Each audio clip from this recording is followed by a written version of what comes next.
No sir. Okay, तो किसी को कोई भी डाउट हो तो पूछ सकता है अभी। We have 3 minute.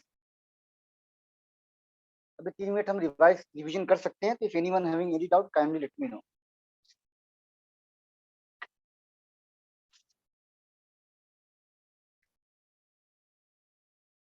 ओके, तो now let me share my screen.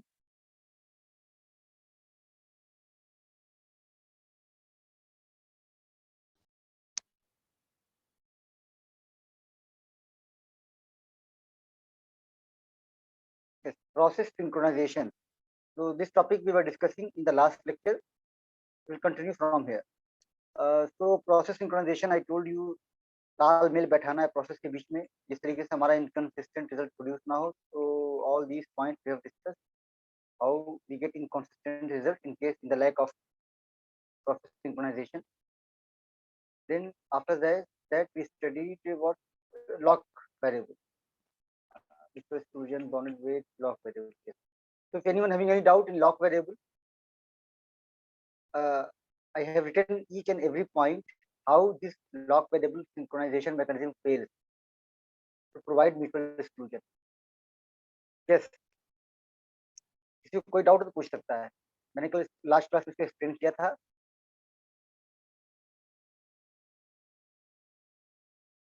Yes बेटे। तो अगर तो किसी कोई डाउट नहीं तो आगे चला जाए। Yes sir. Okay, now let me share another PPT. Just wait.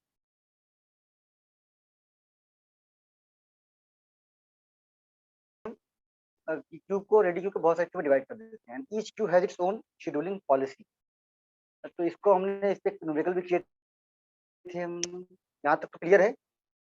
क्यों? ये न्यूमेरिकल तो क्लियर था आपको। Now next policy is multi level feedback Q. Multi level Q and multi level feedback Q. तो उसमें क्या होगा वो देखते हैं। ये भी सेम है, just like a multi level Q, with a difference that process can be shifted from one queue to another. यहाँ पे क्या था, प्रोसेस का शिफ्ट नहीं था। यहाँ पे देखिए like multi level queue scheduling, but in this process can move among the queue. Multi level feedback queue scheduling keep analyzing the behavior of process and according to which it changes its priority. मान लीजिए अगर से कोई process है जो बहुत ही lowest level Q पे है और उसका टर्न नहीं आ रहा है उसकी होने का। क्लास करेक्ट नहीं हो रही है क्या? क्यों बेटे? क्लास तो हो रही है ना कनेक्ट? क्लियर है अभी तक? Critical part multi level queue scheduling में क्या होगा, process can not be move from one queue to another, but in multi level feedback queue process can be move. We can do this by changing the priority of a process. Okay, clear?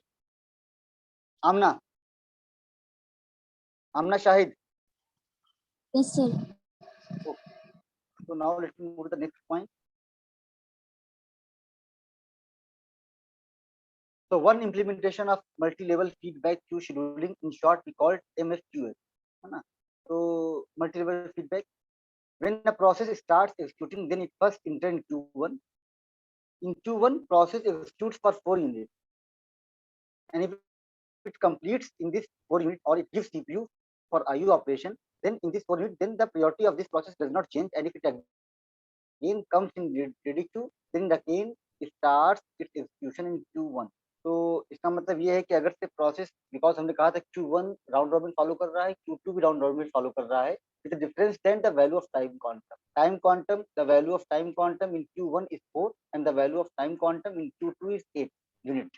तो अगर से Q1 में कोई process है और वो execute कर रही है तो 4 यूनिट तक एग्जीक्यूट करेगी। उसके बाद अगर आईओ ऑपरेशन के लिए जाती है तो उसकी प्रायोरिटी चेंज करने की जरूरत नहीं है। अगर तो दोबारा आईओ ऑपरेशन करने के बाद आएगी तो Q1 के अंदर आ जाएगी। If a process in Q1 does not complete in 4 units, then its priority gets reduced and it's shifted to Q2. अगर तो वो 4 यूनिट के अंदर कंप्लीट नहीं होती है तो उसकी प्रायोरिटी को हम क्या करेंगे, कम कर देंगे, जिससे वो कहाँ पे आ जाए, शिफ्ट करके Q1 से Q2 में आ जाए।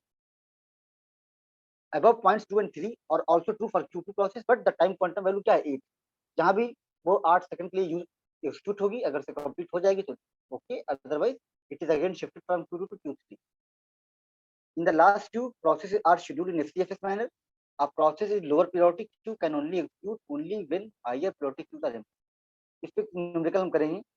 तो a process running in lower priority queue is interrupted by a process arriving in the higher. तो मैं बता चुका हूँ कि अगर से higher priority में queue में कोई process आती है तो CPU suspends the process having lower priority and executes the process having higher priority.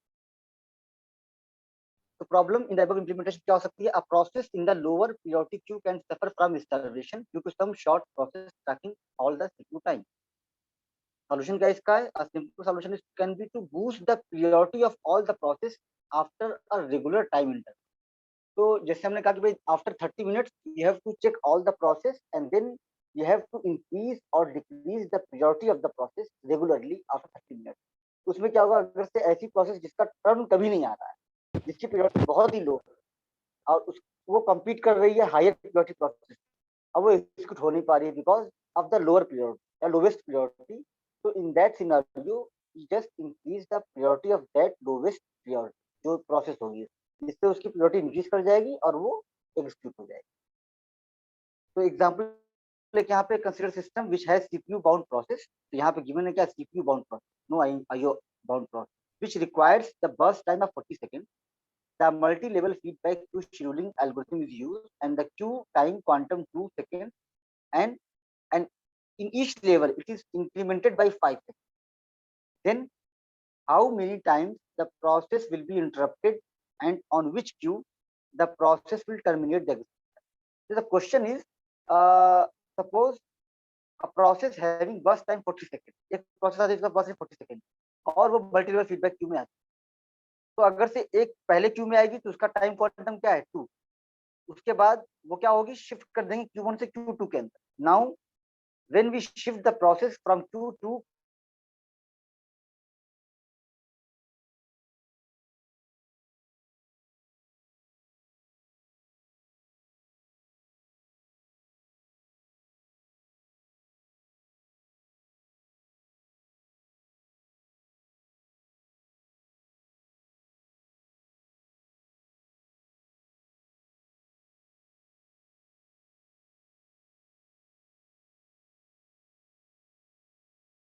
में आवाज तो आ रही है ना? Yes sir. सर आप अभी आ नहीं रही आ है रही सर. थी. सर थोड़ा ब्रेक अब हो आ रही रही है sir. Sir. Okay okay okay, late me share my PPT again. Yes, problem is clear? Problem clear है? यस, क्वेश्चन इज क्लियर और not? First let me no. Not आए सर. ना? तो क्लियर फिर है से या बता नहीं? दिए. सर एक बार ओके फिर से रिपीट कर दीजिए. Okay. So suppose a one process having time execution time, or we can say burst time 40 seconds entered in the system, and this process is CPU bound. Okay, and so because we are using multi-level feedback queue scheduling, so CPU ready queue is divided into several queue, and the value of time quantum in first queue is 2 units, and the value of time quantum in second queue क्या हो जाएगा? It is incremented by 5, तो 7 हो जाएगा. Third Q में क्या होगी value of time quantum? बताइए. 12. 12. फोर्थ क्यू में 17. so this is the scenario in which we try to execute this process having burst time 40 seconds. The question is how many times the process will be interrupted and on which queue the process will terminate the execution. so Q1, Q2, Q3 कब तक ये जाएगा और कौन सा last Q ऐसा होगा जहां पे प्रोसेस क्या हो जाए? टर्मिनेट कर जाएगी. Now question is clear? Yes, yes sir. Clear है? बताइए. Yes हाँ sir. या ना? ओके. तो नाउ अब देखते हैं इसका सॉल्यूशन. तो process P needs 40 seconds for total execution. Is it given? At Q1 it is executed for 2 seconds because time quantum 2, and then interrupted and shifted to Q2. तो first interruption कहाँ हुआ? Q1 के. Now at Q2 it is executed for 7 seconds. Why? Because the value of time quantum in Q2 is 7 seconds, and then again interrupted and shifted to Q3 because 7 plus 2 9. तो बस time क्या हुआ इसका भी 9. अब कहाँ तक ले जाना है? 40 तक ले जाना है. Then Q3 12, Q4 17 and Q5, तो 2 plus 7 plus 12 plus 17 कितना हो गया 38. Now at Q5 it executes for 2 seconds. Why? Because total burst time is 40 and 38 seconds has been already executed. So now in Q5 it executes 2 seconds and then it completes. तो क्या होगा इसका answer? Hence the process is interrupted 4 times and the completes on Q5. Clear है? तो कितना interruption हुआ इसका 4. ये क्वेश्चन आपके कॉम्पिटिटिव एग्जाम में, गेट के एग्जाम में या कहीं भी आप देने जाते हैं कोई भी, तो वहां पे पूछ सकते हैं इस तरह का क्वेश्चन शेड्यूलिंग के बेस पे मेमोरी.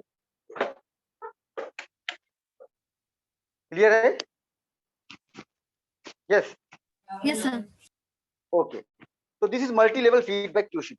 ये मैंने बताना भूल गया था तो मैंने इसको कवर कर दिया है. तो now we have discuss FCFS, then SJF, preemptive non preemptive, LJF preemptive non preemptive, HRRN highest response ratio next, and then round robin, then round robin के बाद आपका priority scheduling, multi level queue scheduling, multi level feedback.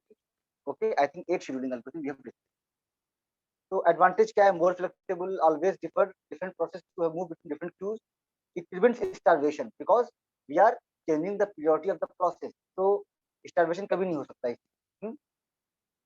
Disadvantage क्या है? For selection of the best scheduler it requires some other means.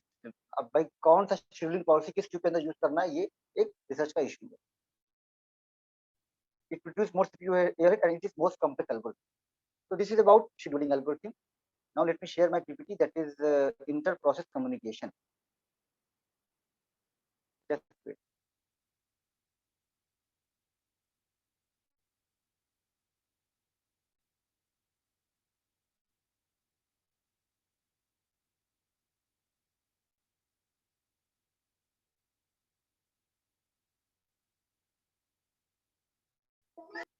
Just wait. Yes. So let me share.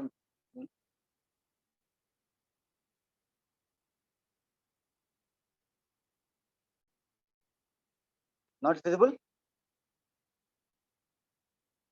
Yes. Yes, ये sir. आपको दिख रही है PPT हमारी को? तो Yes, लॉक वेरिएबल हम yes, discuss sir. करते हैं. Lock is not equal to 0, lock equal to 1. तो इफ लॉक की वैल्यू इज 0 नहीं है, then that process getting stuck in the while loop.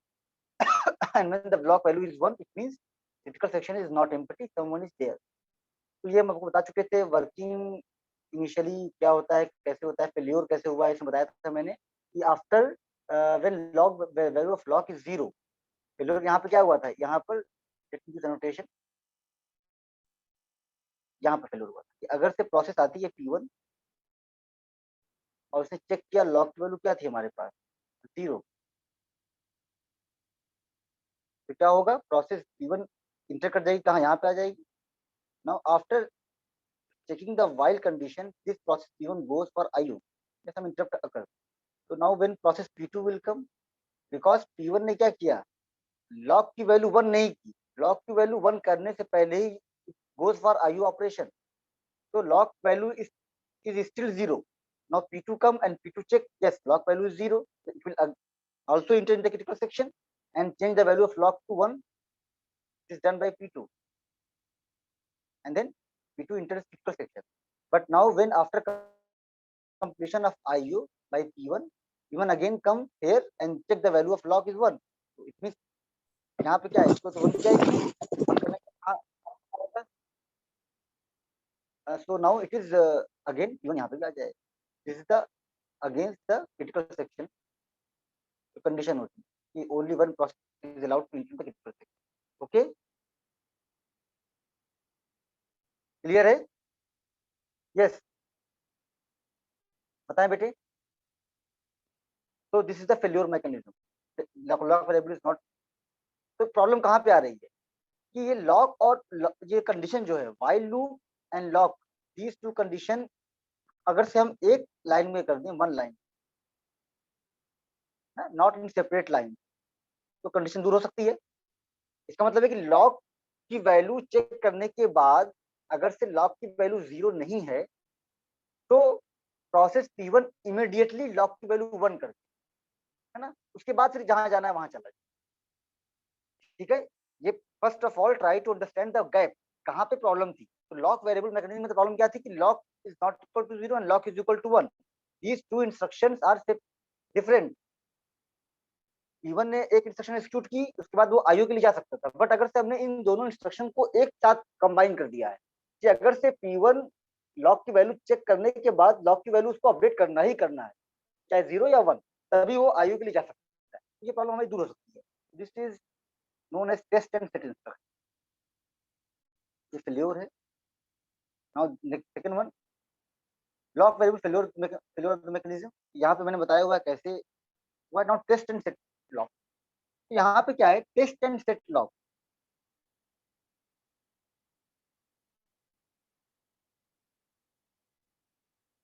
अब यहाँ पे क्या है, इसको हम अगर से लिखना चाहें लॉक इज इक्वल टू 0. अब ये जो फेल्योर मैकेनिज्म कैसे हो रही है, because I told you for every high level language we have assembly language then machine level language.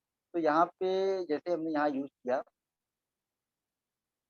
ये ये इंस्ट्रक्शन, ये दोनों इंस्ट्रक्शन हमारे पास, इन दोनों इंस्ट्रक्शन की वैल्यू जो है वो ये असेंबली. क्या होगा, लॉक इज, तो first of all it loads the value of lock from memory location. M stands for memory to कहाँ, रजिस्टर में करेगा RI. Then compare RI with 0.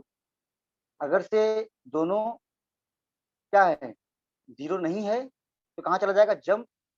Not 0 है तो कहाँ चला जाएगा, 1 पे चला जाएगा. फिर अगेन यहाँ पे. और अगर से 0 नहीं है तो कहाँ जाएगा, यहाँ पे आके इसकी वैल्यू 1 कर देगा एंड देन क्रिटिकल सेक्शन में आएगा एंड देन अगेन इसको 0 कर देगा. दिस वन, ये वाला, ये कंडीशन यहाँ पे क्लियर है. ये machine instruction we can say assembly language clear है. तो ये लॉक वेरिएबल इंटरनली इस तरीके से परफॉर्म होगा. तो अब हमें करना क्या है, अब हमें इसके इंटरनल स्ट्रक्चर में हमें ये करना है कि ये जो कंपेयर कर रहा है, कंपेयरिंग एंड दिस 2 and 4, इसको हमको एक साथ कर दें, एक लाइन के अंदर कर दें. ठीक है, क्योंकि ये करने के बाद हो सकता है प्रोसेस 3 के बाद कहाँ चला जाए, IO के लिए जा सकता था, बट यहाँ पे हमको एक मिनट करना. कैसे करेंगे, ये चेक कर लेते हैं. तो second algorithm synchronisation mechanism, test and set lock. Test and set lock is a synchronization mechanism. It uses a test and set instruction to provide the synchronization concurrently. It is an instruction that returns the old value of memory location and sets the memory location value. तो atomic operation मतलब क्या, it cannot, का मतलब ये हुआ ये सारे के सारे होंगे एटॉमिक एक ही अंदर होंगे. टेस्ट एंड सेट इंस्ट्रक्शन हमने कहा. तो लाओ while test and set, यहाँ देखिए, while test and set log the value of log and if it is not 0 then it set the value of log to 1. तो यहाँ पे जो इसके पहले देखा था आपने, while के बाद हम log की वैल्यू 1 कर रहे थे, बट यहाँ पे क्या है, हम साथ साथ ही कर रहे हैं. तो initially if one process is currently executing test and set instruction, no other process is allowed to begin another test and set until the first process test and set finished. यहाँ पे देखिए initially value of log is 0. It means that critical section is empty and no process is present inside the critical section. Now when log value 1, it means critical section is not empty and one process is inside it. ये हमारा convention है. Now let's go to the next point. यहाँ तक clear है? Yes. Yes. Now let me go to the next point. तो यहाँ पे देखिए क्या है. अब यहाँ पे जो हमने यूज किया है इंस्ट्रक्शन, मशीन इंस्ट्रक्शन, वो ये है. First compare the value of 0 with register RI. Then first instruction I think, हाँ ये फर्स्ट इंस्ट्रक्शन. तो TSL लॉक I. तो ये क्या कर रहा है हमारा, यहाँ पे देखिए, यहाँ पे load RI to memory. It means the value of lock from memory is load into RI and then क्या कर दे रहा है, इसको ये 1 कर देगा एक साथ. Now compare value of RI to 0. तो मतलब यहाँ पे है कि अगर से मान लीजिए P1 आता है हमारे पास, चेक कर ले, तो ये लॉक की value initially it is 0. Now P1 come, P1 ने क्या किया, टेस्ट एंड सेट इंस्ट्रक्शन को एग्जीक्यूट किया. करने के बाद क्या होगा, इसका मतलब क्या है कि इसने इसको चेक किया, ये 0 क्या है, नहीं है, 0 है. It means it is what, critical section is empty. तो कंडीशन क्या होगी, फॉल्स. कंडीशन फॉल्स होने के बाद कहाँ चला जाएगा, इसकी वैल्यू 1 कर देगा, तो इसकी वैल्यू क्या कर देगा 1 कर देगा एक साथ। This is done by P1। इसके बाद P1 कहाँ पे आ गया, क्रिटिकल सेक्शन के अंदर आया। Now P2 will come. तो P2 आने के बाद क्या हुआ, P2 ने इसको इस इंस्ट्रक्शन को एग्जीक्यूट किया, क्या चेक किया इसमें, लॉक वैल्यू क्या है 1 है, which is true. Now it is getting stuck in the while loop because while log is not equal to 0, yes, while 1 is not equal to 0, it is true. तो क्या करेगा ये P2 यहीं रुक जाएगा। तो यहाँ पे आप देख रहे हैं कि एक ही प्रोसेस अवेलेबल है किसमें, critical section, because of this atomic operation TSL lock आई, test and set instruction lock. Clear है ये, बताएं या फिर से रिपीट करूं इसको। यस, अभी तक क्या हो रहा था, अभी तक आपका ये हो रहा था while log is not equal to 0, semicolon, then log is equal to 1. So these two instructions is combined in what, test and set function, मान लेते टेस्ट फंक्शन है, ठीक है, इसमें ये एक साथ ही एग्जीक्यूट होगा पूरा। तो अब यहाँ प्रोसेस कभी नहीं आ सकती इनके बीच में, क्यों, क्योंकि प्रोसेस को ये दोनों एक साथ ही एग्जीक्यूट करना है, because these are the atomic operation. Clear है। तो अगर से मान लीजिए प्रोसेस इसको एग्जीक्यूट करने के बाद यहाँ पे आती है और यहाँ से आगे कहाँ चली जाती है, आईओ के लिए चली जाती है इनपुट। नाउ P2 अगर से आता है तो P2 क्या चेक करेगा, लॉक वैल्यू 1 हो चुकी है, तो P2 कहाँ रहेगा, व्हाइल लूप के अंदर ही रहेगा, because P1 goes for IO operation after updating the value of log। ठीक है, इज क्लियर, बताएं Akif, Yes, sir. Shweta, Yes, sir. Yes, sir. Farzan, Farzan, Farzan, Yes, sir. Okay. Yes, sir. तो now let's go to the next point. तो इसको मैंने बिल्कुल word में लिखा भी हुआ है सेंटेंस में यहाँ पर, वर्किंग सीन 1 ऐसे होगा, process P not arrive, execute test and set instruction since value of log is 0, so it returns value to 0 to the while loop, it means false and set the log value to 1। ये मैंने आप लिखी log 2 log 3। so test and set log instruction it guarantees mutual exclusion। मैंने बताया भी आपको ना, log variable does not guarantee mutual exclusion because of IO operation after setting the between the while loop and updating the value of log, but test and set log instruction guarantees mutual exclusion। ठीक है, अब मैंने बताया कैसे करता है ये, तो मैंने आपको बता दिया। Guarantees from freedom from deadlock, तो ये क्या है, डेडलॉक भी ये होने नहीं देता है। ठीक है, अभी देखेंगे आगे डेडलॉक कैसे होने देता है। After arriving process execute the test and set instruction which returns value to 0 to while loop and set the log value to 1। now no other process can enter the critical section until the process P naught has begin the test and set in finish execute the critical section। other process can enter only after the process that has begin the test and set finish and set the log value to 0। this prevents the occurrence of deadlock because sharing resource की हो ही नहीं रही है। does not guarantee bounded width। देखिए तीन condition थी ना, मैंने बताया था आपको, क्या कहती बताइए। yes, what are those three conditions for any process synchronization mechanism? करिश्मा सिंह, करिश्मा सिंह बताइए बेटे, करिश्मा सिंह। प्रोसेस सिंक्रोनाइजेशन मैकेनिज्म की तीन क्या क्या पैरामीटर थे, कौन कौन से तीन पैरामीटर सेटिस्फाई होने चाहिए, बता दीजिए। Sir, mutual exclusion, progress bounded weight. yes, so we have seen that test and set log variable guarantees mutual exclusion, कर रहा है ना, but it does not guarantee bounded weighting। तो ये क्विज एमसीक्यू टाइप क्वेश्चन पूछ सकते हैं कि does test and set lock guarantees bounded weighting। पता होगा तो आप करेंगे, अदरवाइज नहीं कर पाएंगे। तो कैसे नहीं कर सकते, देखिए चेक कर लेते हैं। this synchronization mechanism may cause for a process to start for the CPU। how?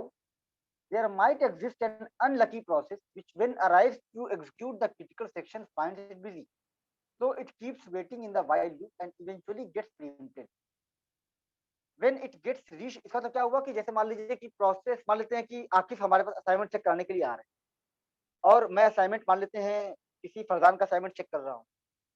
तो जब आकिफ ने आए और देखा कि भाई मेरे केबिन के बाहर टेस्ट एंड सेट इंस्ट्रक्शन या लॉक की वैल्यू 1 है, तो आकिफ ने वेट कर रहे थे, वेट करते करते आकिफ को क्या आया, आकिफ का कॉल आ गया मान लेते हैं, तो आकिफ फिर कॉल रिसीव करने चले गए। इतने में मान लेते हैं फिर कोई और स्टूडेंट लेट्स से जैसे आपके श्वेता आ गई मान लीजिए चेक कराने के लिए, तो उसमें क्या होगा कि अब श्वेता वेट कर रही है। अब मैंने फरजान का असाइनमेंट चेक कर लिया, श्वेता फिर हमारे पास असाइनमेंट चेक करने आ गई। मैं now I am checking the assignment of Shweta. Now again Akif will come, again he checks the condition value of lock, it is again 1। तो फिर वो वेट करते करते फिर उनकी कोई इनको इमरजेंसी आ गई, कोई कॉल, फिर वो चले गए। तो इस तरीके से क्या हो रहा है, जब जब आकिफ आ रहे हैं तो उनको लॉक की वैल्यू 1 ही मिल रही है और वो प्रीम्प्ट हो जा रहे हैं। प्रीम्प्ट मतलब क्या, वो कॉन्टिन्यूअस वेटिंग नहीं कर रहे हैं, वो क्या हो जा रहे हैं, यहाँ पे इस पे ध्यान दीजिएगा, प्रीम्प्टेड वेट करते करते क्या हो जा रहे हैं, वो आईओ ऑपरेशन कुछ ना कुछ उनके इंटरप्ट हो जा रहा है, आईओ तो वो चले जा रहे हैं। तो इसका मतलब क्या हुआ कि ये जो आकिफ का असाइनमेंट कभी चेक नहीं हो पाएगा। तो यहाँ पे वेटिंग क्या होगी, बाउंडेड वेटिंग नहीं होगी ना, उनको हो सकता है लंबे टाइम के लिए वेट करना पड़ जाए। क्लियर है? तो ये एग्जांपल से मैंने समझाने की कोशिश की कि it does not guarantee bounded waiting. Now you can just read all these points one by one, take 30 second and let you know कोई डाउट हो यहाँ पे। रीशेड्यूल्ड, प्रीएम्प्टेड मतलब समझ आ गया। प्रीएम्प्टेड मतलब क्या होता है कि गोज फॉर आईओ ऑपरेशन।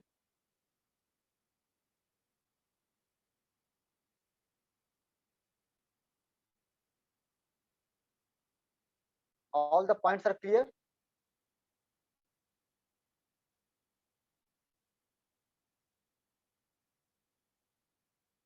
बताएं बेटे। Yes, sir. हाँ यस, किसी कोई डाउट है? No, Now sir. let me move to the next point. Now suffers from priority inversion, that is called spin lock problem. क्या होती है ये देख लेते हैं। A priority scheduling algorithm is used for scheduling the process. On arrival of a higher priority process, a lower priority process is preempted from the critical system.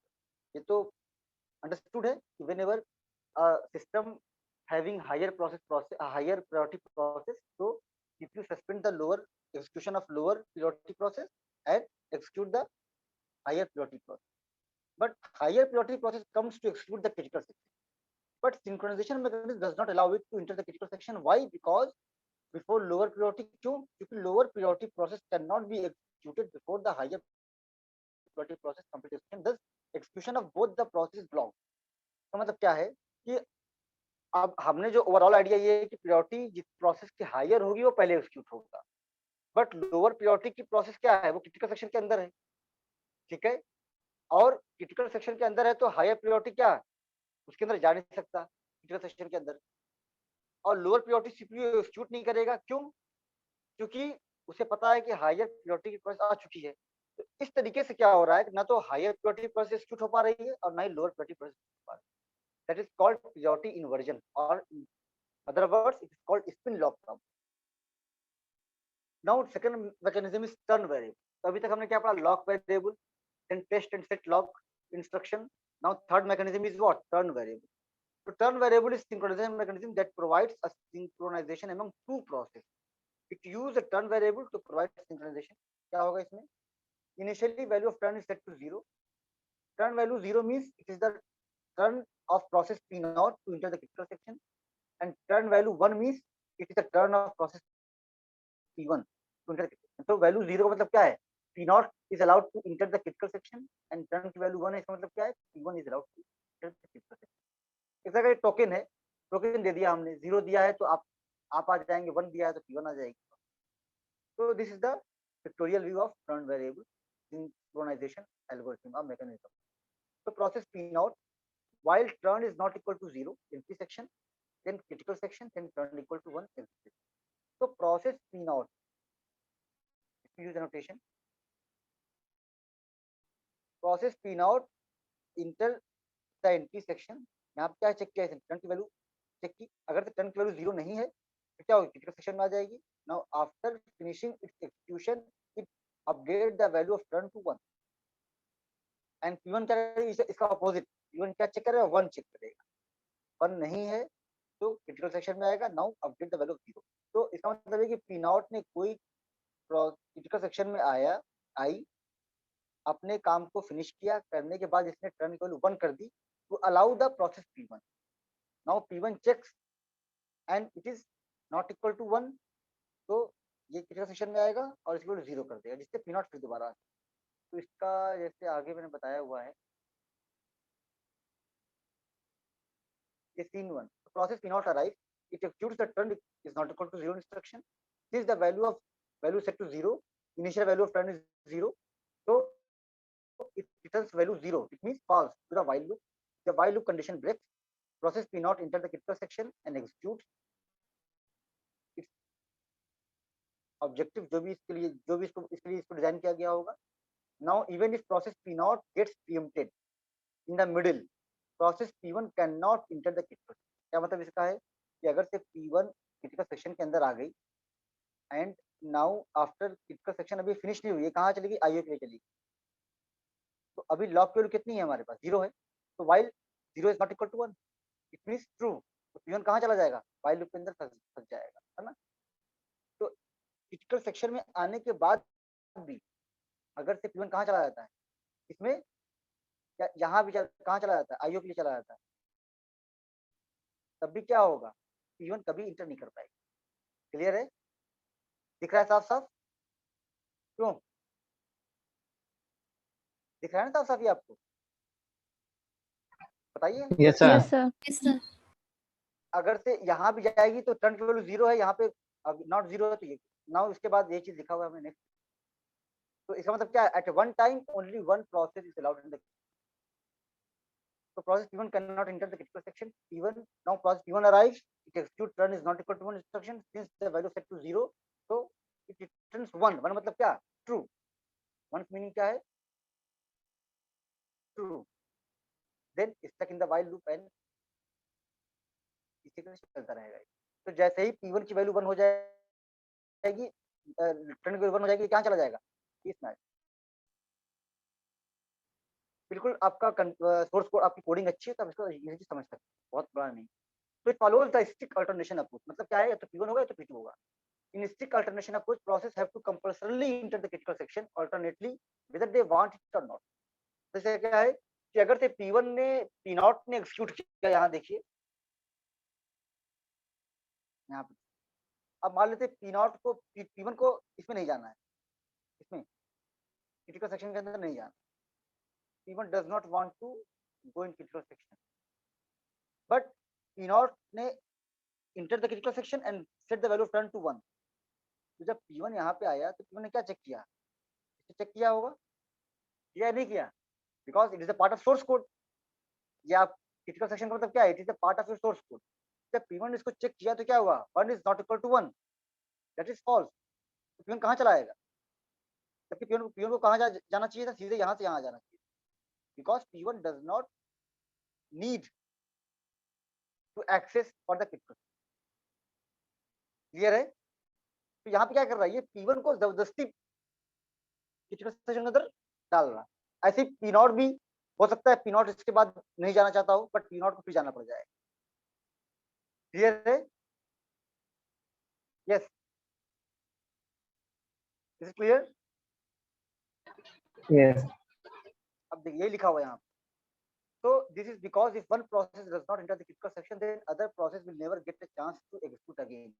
तो हमने पढ़ाया था जब आपको समझ कि अगर से कोई प्रोसेस क्रिटिकल सेक्शन में जाना चाहती है तभी वो जाए, जब उसकी मर्जी हो, है ना, उसकी मर्जी ना हो तो वो ना जाए, बट यहाँ पे ऐसा नहीं हो रहा है। तो टर्न वेरिएबल की ये ड्रॉबैक कि it follows strict alternation approach, एक के बाद एक नहीं है तो तुम जाओगे, तुम नहीं तो हम जाएंगे।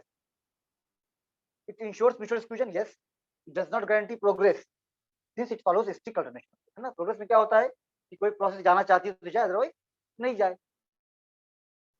तो यहाँ पे प्रोग्रेस फॉलो नहीं हो रही, उसमें क्या था, लॉक में टेस्ट एंड सेट में गारंटी बाउंड्री वेटिंग फॉलो नहीं हो रहा था। It ensures boundary waiting, yes, ये बाउंड्री वेटिंग इंश्योर कर रहा है, since process are expected turn wise one by one and each process is guaranteed to get a chance.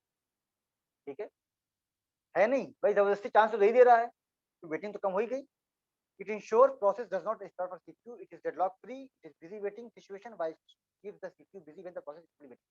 These are all characteristics of run. Now next mechanism is what?